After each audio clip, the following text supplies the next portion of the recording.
Hello! Hi! Welcome back to our channel Mouni diaries. అందరూ ఎలా ఉన్నారు? అందరూ బాగున్నారని అనుకుంటున్నా. అండ్ బాగుండాలని మనస్ఫూర్తిగా కోరుకుంటున్నాను. మా పాప వాళ్ళ స్కూల్‌లో వచ్చేసి దసరా అలాగే బతుకమ్మ సెలబ్రేషన్స్ అయితే జరిగాయన్నమాట. ఓన్లీ ఫర్ మదర్స్ అనమాట. మదర్స్‌నైతే ఇన్వైట్ చేశారు. ఏ స్కూల్‌లోనైనా కామన్‌గా పిల్లలకైతే సెలబ్రేషన్స్ అయితే జరుగుతాయి గదా! ఈ స్కూల్‌లో వచ్చేసి కొద్దిగా డిఫరెంట్‌గా ఆలోచించారు ప్రిన్సిపల్ మ్యామ్ అయితే. ఇంకా మదర్స్‌ని పిలిసైతే ఇలా సెలబ్రేషన్స్ అయితే చేశారనమాట. మాకైతే భలే హ్యాపీగా అనిపిచ్చింది. అందరం అయితే హ్యాపీగా ఇన్వాల్వ్ అయిపోయి మంచిగా యాక్టివిటీస్‌లో అయితే పార్టిసిపేట్ చేశామనమాట. ఇక్కడైతే ప్రిన్సిపల్ మ్యామ్, ఇంకా మ్యామ్స్ ఉంటారు గదా! మ్యామ్స్ అందరూ అలాగే మదర్స్ మేమందరం కలిసి దాండియా అలాగే బతుకమ్మ అయితే ఆడుకున్నాము అందరం కలిసి.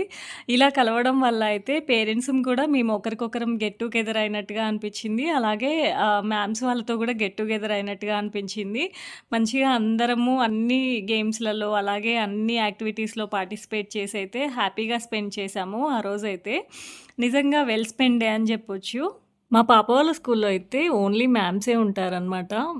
ఫ్యాకల్టీ వచ్చేసి మ్యామ్స్ అందరైతే గుజరాతీ స్టైల్‌లో శారీస్ అయితే వియర్ చేశారు చూడండి. ఎస్పెషల్లీ నేనైతే ఇంతవరకు ఎప్పుడూ కూడా ఇలా సెలబ్రేషన్స్‌లో అయితే పార్టిసిపేట్ చేయలేదు. మా బాబు వాళ్ళ స్కూల్‌లో అయినా, మా పాప వాళ్ళ స్కూల్‌లో అయినా కూడా ఇదే ఫస్ట్ టైమ్ అనమాట. నాకైతే కొద్దిగా డిఫరెంట్‌గా అనిపించింది. మ్యామ్‌కైతే భలే ఐడియా వచ్చింది. ఇంకా ఇప్పటి నుంచి అయితే డిఫరెంట్ డిఫరెంట్ సెలబ్రేషన్స్‌లో అయితే మమ్మల్ని ఇన్వాల్వ్ చేస్తామని చెప్పారు. మాకైతే ముందుగానే చెప్పారనమాట. మ్యామ్ ఇలా అయితే కండక్ట్ చేస్తాము. మీరైతే అందరూ కంపల్సరీగా రావాలి అనేసి. మేమైతే ఇంకా ఒక్కరోజైనా గూడా అందరం భలే ఫ్రెండ్స్‌మైపోయాము. అందరం కలిసి హ్యాపీగా అయితే భలే స్పెండ్ చేశాము.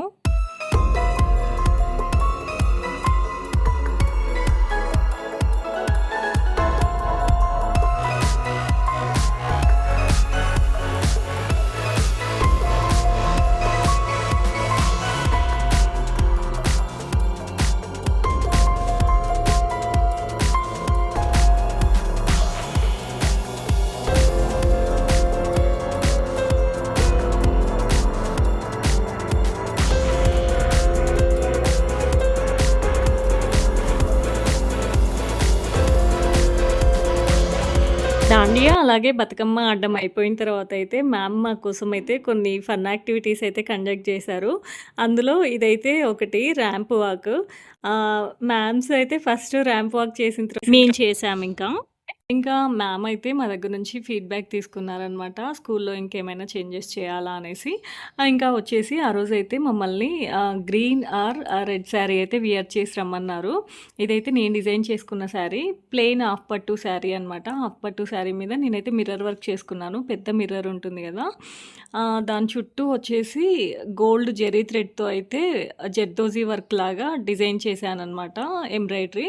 ఇంకా తర్వాత వచ్చేసి బ్లౌజ్ అయితే కాంట్రాస్ట్‌గా ఇలా తీసుకున్నాను. ఇది మీటర్ వచ్చేసి 450 అలా పడింది. ఇది 4 ఇయర్స్ బ్యాక్ డిజైన్ చేసుకున్న శారీ. దాని చుట్టూ కూడా ఇంకా ప్లెయిన్‌గా ఉండకుండా బీడ్స్‌తో అయితే గోల్డ్ బీడ్స్‌తో అయితే డిజైన్ చేశాను. అయితే వేయించాను. ఒకటి బ్లూ కలర్ అలాగే ఇంకొకటైతే గోల్డ్ కలర్ లేస్ అనమాట. ఇదిగోండి ఓవరాల్‌గా లుక్ అయితే ఇలా ఉందనమాట. ముందే లెంత్ చూసుకున్నాను. లెంత్ చూసేసి మార్క్ చేసేసుకొని ఇలా అయితే ఎంబ్రాయిడరీ చేశాననమాట. ఎంబ్రాయిడరీ చేసిన తర్వాత ఓవరాల్ లుక్ అయితే ఇలా ఉంది. చాలా సింపుల్‌గా ఉంటుంది. నేనైతే ఒక చిన్న బ్లాక్ బీడ్స్ అలాగే బ్రేస్లెట్, వాచ్ పెట్టుకొని ఇలా అయితే సింపుల్‌గా రెడీ అయ్యి ఎళ్ళిపోయాను. మీరెవరైనా మీ పిల్లల స్కూల్‌లో ఇలా సెలబ్రేషన్స్‌లో పార్టిసిపేట్ చేశారా? చేస్తే కామెంట్ చేయండి. ఈ వీడియో గనుక నచ్చితే don't forget to like, share and subscribe to our channel. And by by. Take care. Thanks for watching.